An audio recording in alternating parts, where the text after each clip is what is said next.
Dear students, हम लोग आज के सेशन में इस प्रॉब्लम को सॉल्व करने के लिए लिए हैं। ये ट्रिगोनोमेट्री का प्रॉब्लम है और यहाँ पर हम लोगों को LHS equal to RHS prove करना है। ठीक है, तो सबसे पहले हम लोग देखेंगे कि कैसे एलएचएस और आरएचएस यहाँ पर दोनों इक्वल है। पहले ये प्रूव करेंगे हम लोग। इसके बाद फिर एक कंसेप्ट भी समझेंगे हम लोग कि कैसे ये थीटा के एक पार्टिकुलर वैल्यू के लिए ये एलएचएस और आरएचएस इक्वल नहीं है और क्यों इक्वल नहीं है। इसको समझेंगे हम लोग बहुत अच्छे से और आपको सीखने के लिए भी यहाँ पे बहुत कुछ मिलने वाला है। ठीक है, तो सबसे पहले इसको प्रूव करने के लिए हम लोग देखेंगे। हम लोग एलएचएस से चलते हैं। एलएचएस में हमारा है एलएचएस में हमारा है sine theta minus 2 sine cube theta. तो यहाँ से हम साइन थीटा को कॉमन ले लेते हैं इस दोनों एक्सप्रेशन से। तो हमारे पास मिलेगा यहाँ पे 1 माइनस 2 साइन स्क्वायर थीटा मिलेगा। ठीक है, क्योंकि यहाँ से हम साइन थीटा कॉमन ले रहे हैं दोनों ही टर्म से, तो हमारे पास जो बचेगा 2 साइन स्क्वायर थीटा बचेगा। ठीक है, अब इसी तरह से हम नीचे में इसके डिनोमिनेटर में कॉस थीटा को कॉमन लेना चाहते हैं। तो अगर कॉस थीटा को हम यहाँ से कॉमन ले लें तो हमारे पास बचेगा 2 कॉस स्क्वायर थीटा और सेकेंड टर्म में हम कॉस थीटा को कॉमन ले चुके हैं तो ये 1 बचेगा। ठीक है, अब इसी एक्सप्रेशन को हम लोग यहाँ पे साइन थीटा अपन कॉस थीटा आ रहा है, इसको हम लोग बहुत ही आसानी से टेन थीटा लिख सकते हैं। साइन थीटा अपन कॉस थीटा टेन थीटा होता है, ये आप लोग जानते हैं। और हमारे पास जो बचेगा वो बचेगा 1 माइनस 2 साइन स्क्वायर थीटा और 1 को हम यहाँ पे sign square theta plus cos square theta लिख रहे हैं। ठीक है, 1 को लिखा जा सकता है। ये आइडेंटिटी आप लोग पढ़ चुके हैं और हम लेक्चर में आप लोगों को बता चुके हैं। ये आइडेंटिटी आया कैसे है ये भी हम लोग देखे थे। तो हम लोग 1 को यहाँ पे sign square theta plus cos square theta लिख लिए। इसके बाद जो हमारे पास टर्म बचा हुआ है उसको हम कॉपी कर रहे हैं यहाँ पे। ठीक है, तो ये हमारा हो गया। 1 को चेंज करने के बाद हमारा एक्सप्रेशन कुछ ऐसा आ गया। और यहाँ पर भी हम डिनोमिनेटर में भी हम हमारा 2 कॉस स्क्वायर थीटा है, तो इसको हम जैसा था वैसा ही रख रहे हैं। जबकि 1 को हम sign square theta plus cos square theta में चेंज कर रहे हैं। तो 1 के बदले में sign square theta plus cos square theta अगर हम लिखें तो ये माइनस साइन के साथ आएगा, sign square theta plus cos square minus sine square cos square theta, क्योंकि नेगेटिव साइन आ जाएगा -1 का दोनों के साथ। अब इसको और फर्दर हम अगर सिंप्लीफाई करें इस एक्सप्रेशन को तो हमको मिलेगा यहाँ पे टेन थीटा मिल रहा है। ठीक है, और टेन थीटा के साथ जो हमारा यहाँ पे मिल रहा है sign square theta minus 2 sign square theta. तो इसको हम सिंप्लीफाई करके सॉल्व करके कॉस स्क्वायर थीटा जो हमारा पहले से था उसको रख रहे हैं और ये हमारा साइन स्क्वायर थीटा हो गया। ठीक है, हम यहाँ पे क्या किए sign square theta minus 2 sign square theta को सॉल्व कर दिए तो हमारा एक्सप्रेशन कुछ ऐसा हो गया। अब वहीं पे डिनोमिनेटर में 2 कॉस स्क्वायर थीटा है माइनस कॉस स्क्वायर थीटा है, तो ये सॉल्व होके कॉस स्क्वायर थीटा हो जाएगा और पहले से ही यहाँ पे माइनस साइन स्क्वायर थीटा था तो ये साइन स्क्वायर थीटा हो गया। अभी देखिए हमारा ऊपर में भी expression cos square theta minus sine square theta है और डिनोमिनेटर में भी cos square theta minus sine square theta है। ये दोनों कैंसल आउट हो जाएगा और हमारे पास एक फाइनल वैल्यू जो बच जाएगा वो टेन थीटा बचेगा। ठीक है, और हमारा आर भी यही है, तो ये इक्वल टू आर हो जाएगा और ये प्रूव हो चुका है कि एल और आर यहाँ पर दोनों सेम है। ठीक है, ये हम लोग प्रूव कर लिए।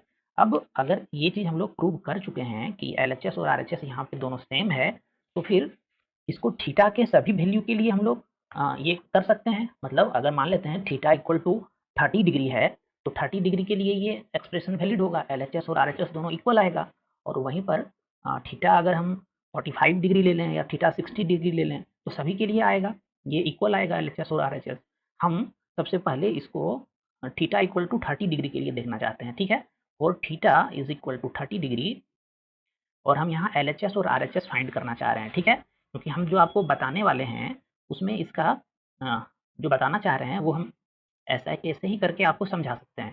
तो एलएचएस हमारा थीटा डिग्री के लिए क्या हो जाएगा साइन 30 हो जाएगा, क्योंकि थीटा हम 30 डिग्री लिए हैं यहाँ पे और सभी जगह हम थीटा के प्लेस पे 30 पुट कर देते हैं यहाँ पे, ये 2 साइन क्यूब 30 डिग्री हो जाएगा। ठीक है, और डिनोमिनेटर में हमारा जो आएगा वो आएगा 2 कॉस क्यूब 30 डिग्री आएगा। ठीक है, और कॉस 30 डिग्री आएगा। ठीक है, ये एलएचएस हमारा आ रहा है अगर हम थीटा इक्वल टू 30 डिग्री लेते हैं तो।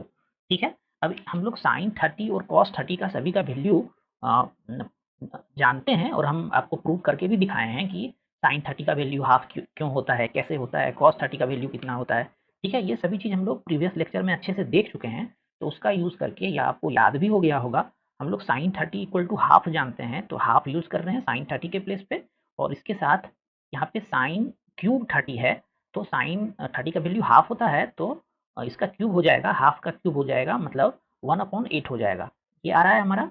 और वहीं इसका डिनोमिनेटर में जो वैल्यू आ रहा है वो आ रहा है हमारा 2 cos 30। cos 30 का वैल्यू कितना होता है, cos 30 का वैल्यू होता है हमारा √3/2 होता है, ठीक है। तो √3/2 का ये क्यूब हो जाएगा, क्योंकि cos क्यूब 30 हम निकाल रहे हैं, तो इसका ये क्यूब हो गया। और cos 30 का वैल्यू √3/2 होता ही है, तो यहाँ पे √3/2 लिख रहे हैं। हम LHS का वैल्यू फाइंड कर रहे हैं for theta equal to 30 degree. अब इसको अगर हम सॉल्व करें तो हमारे पास आ रहा है 1/2 माइनस 1/4, ठीक है। और डिनोमिनेटर में आ रहा है हमारा √3 3 टाइम्स मल्टीप्लाई होगा ना, cos क्यूब है यहाँ पे, तो ये 3 टाइम्स होगा, 3 टाइम्स मल्टीप्लाई होगा तो 3√3 हो जाएगा ये। और 3 जब 2 के साथ मल्टीप्लाई होगा तो 6 हो जाएगा, 6√3 ये आ रहा है हमारा अपॉन 8 आ रहा है, क्योंकि 2 3 टाइम्स मल्टीप्लाई हुआ है, माइनस √3/2 आ रहा है, ठीक है। ये कुछ एक्सप्रेशन आ रहा है। इसका फाइनल वैल्यू हम निकाल लेते हैं, क्योंकि फिर RHS निकाल के देखेंगे कि उसके इक्वल आ रहा है या नहीं आ रहा है, ठीक है। तो अब इसका फाइनल वैल्यू हाफ माइनस 1/4, ये आ जाएगा हमारा, हाफ ही रहेगा ये। और डिनोमिनेटर में हमारा आएगा √3/2 कॉमन ले लेते हैं हम दोनों जगह से, ऐसा आप प्रीवियस स्टेप में भी कर सकते थे। तो √3/2 कॉमन ले लेने से हमारे पास बचेगा 6/4 बचेगा, -1 बचेगा, ठीक है। और 6/4 का वैल्यू क्या हो जाएगा, ये 1.5 हो जाएगा, -1 मतलब हाफ हो जाएगा, ये √3/4 हो जाएगा ये फाइनल वैल्यू। मतलब जो हमको फाइनल मिलेगा 1/2 इंटू, ये सॉल्व होके क्या आ रहा है 6/4 माइनस 1/1, ये आ जाएगा 4, ये हो जाएगा हमारा 6 माइनस 4, 2/4 1/2 हो जाएगा, और ये हो जाएगा √3/4, तो ये 4 ऊपर चला जाएगा और √3 हमारा डिनोमिनेटर में रहेगा। ये जो आया हमारा, कुछ मिस्टेक हुआ है क्या? हाँ, यहाँ पे एक मिस्टेक हुआ है, ये 1/2 माइनस 1/4, ये 1/4 आएगा ना, ठीक है, ये 1/4 आएगा। तो यहाँ पे हमारा जो फाइनल एक्सप्रेशन आ रहा है 1/4 इंटू 4/√3, जो कि हमको फाइनल देगा 1/√3, ठीक है। अब ये LHS हमारा आया, और RHS अगर हम थीटा इक्वल टू 30 डिग्री के लिए फाइंड करेंगे तो tan 30 होगा। tan 30 का वैल्यू कितना होता है, 1/√3 होता है। तो ये LHS और RHS ये दोनों सेम आ रहा है for theta equal to 30 degree. क्या ये सभी थीटा के वैल्यू के लिए ये, या फिर सभी एक्यूट एंगल्स के लिए क्या ये ट्रू होगा हमेशा? थीटा इक्वल टू 30 डिग्री के लिए तो ये ट्रू हो गया, लेकिन क्या ये सभी एक्यूट एंगल्स के लिए ट्रू है या नहीं है, ये हम जानना चाहते हैं। और ये आपको हम समझाना चाहते हैं कि एक एंगल के लिए, एक एक्यूट एंगल के लिए ये ट्रू नहीं होगा, ठीक है। आपको बताना है कि वो क्यों नहीं होगा ट्रू, ठीक है। हम अभी अभी आपको हम एक एंगल के लिए इसको हम ये फाइंड करके आपको दिखाते हैं LHS और RHS, जिसके लिए इसका वैल्यू इक्वल नहीं आएगा, LHS और RHS दोनों इक्वल नहीं आएगा एक पार्टिकुलर थीटा के लिए, ठीक है। और वो थीटा हम एक्यूट एंगल्स ले रहे हैं, क्योंकि इस प्रॉब्लम में बोला गया था आपसे कि यहाँ पे जो भी एंगल है वो एक्यूट एंगल्स है, ठीक है। 8.3 एक्सरसाइज का ये प्रॉब्लम है, ठीक है। अब हम थीटा इक्वल टू 45 डिग्री लेते हैं, ठीक है, कोई इशू नहीं है। हम फिर इसके लिए LHS फाइंड करेंगे और RHS फाइंड करेंगे। तो LHS अगर हम फाइंड कर लें थीटा इक्वल टू 45 डिग्री के लिए, तो LHS हमको मिलेगा साइन 45 डिग्री, मतलब 1/√2। साइन 45 का वैल्यू 1/√2 होता है, -2 इंटू 1/√2 का क्यूब, ये मिलेगा हमको, क्योंकि साइन क्यूब है तो इसको 1/√2 का क्यूब हम लिख रहे हैं, ठीक है। और डिनोमिनेटर में हमारा जो आ रहा है वैल्यू, वो आ रहा है 2। अच्छा, cos 45 का वैल्यू कितना होता है, ये भी 1/√2 होता है, ठीक है। तो इसको भी 1/√2 लिख रहे हैं, और क्योंकि cos क्यूब है तो 1/√2 का भी क्यूब होगा ये, माइनस cos 45 डिग्री, ये 1/√2 आ रहा है, ठीक है। अब इसको हम सॉल्व करते हैं और देखते हैं कि क्या यहाँ पे वैल्यू आ रहा है, ठीक है। 1/√2 हम कॉमन ले लेते हैं, ऊपर में भी और नीचे में भी, ठीक है। 1/√2 कॉमन ले लेते हैं, ये सॉल्व करने में आसान हो जाएगा, लंबा नहीं होगा। तो यहाँ पे बच गया हमारा 1, और यहाँ पे बच जाएगा 2 इंटू 1/√2 का स्क्वायर, ठीक है। तो 2/2 बच जाएगा, जो कि 1 हो जाएगा, ठीक है। और डिनोमिनेटर में हमारा जो बचेगा, यहाँ से भी 1/√2 कॉमन ले लेते हैं दोनों टर्म से हम, तो 1/√2 कॉमन लेने के बाद यहाँ पे भी बच जाएगा हमारा कितना 1 बच जाएगा और यहाँ पर भी 1 बच जाएगा। ठीक है, अब 1/√2 को हम दोनों जगह से कैंसिल आउट कर दें और ये बचेगा कितना हमारा 0/0 बचेगा।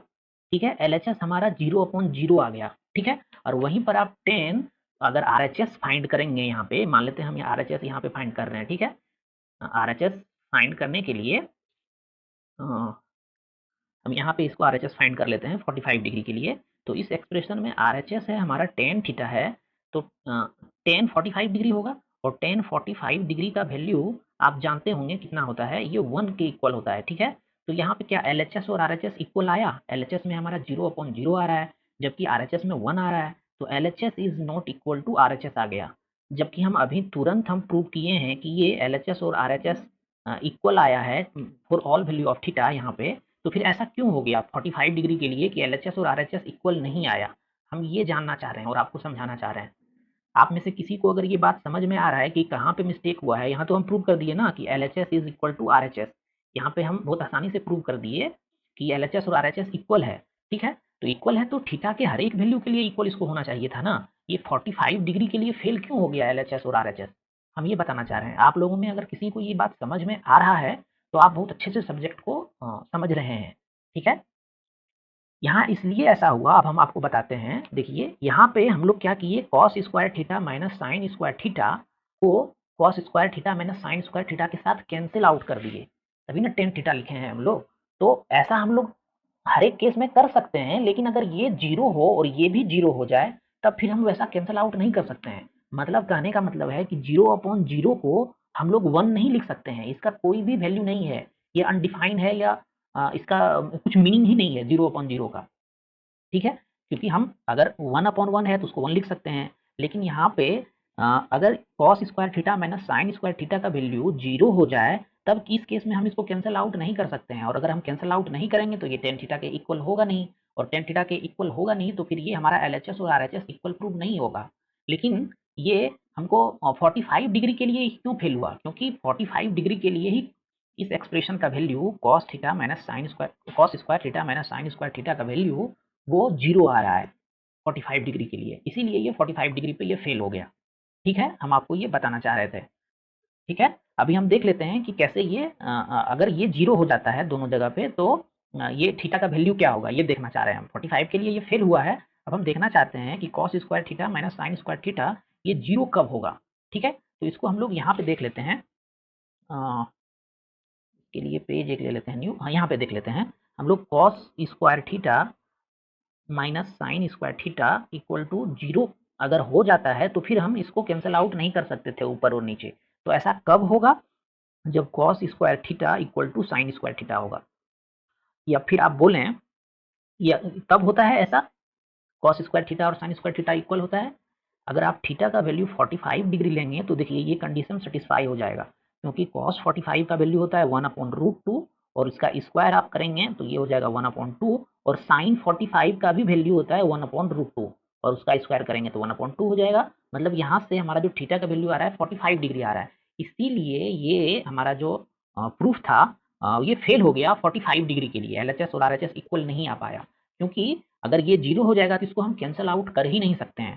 ठीक है, प्रॉब्लम को सॉल्व करना बहुत बड़ी बात नहीं है, आपको सॉल्यूशन बहुत जगह पे मिल जाएगा, लेकिन इसमें जो छिपा हुआ कंसेप्ट है वो अगर आप समझेंगे तो आपको हायर क्लास में या आने वाला जो भी आप टॉपिक पढ़ेंगे या जो भी एग्जाम देंगे आप, उसमें आपको बहुत फायदा होगा। ठीक है, तो ये हम आपको बताना चाह रहे थे कि इसको अगर इसका वैल्यू 0 हो जाए, दोनों का वैल्यू दोनों सेम चीज़ है, तो हम इसको कैंसिल आउट नहीं कर सकते हैं। ठीक है, कैसा लगा आपको लेक्चर मेरा, आप हमें कमेंट सेक्शन में बता सकते हैं। Thanks for watching elegant minds.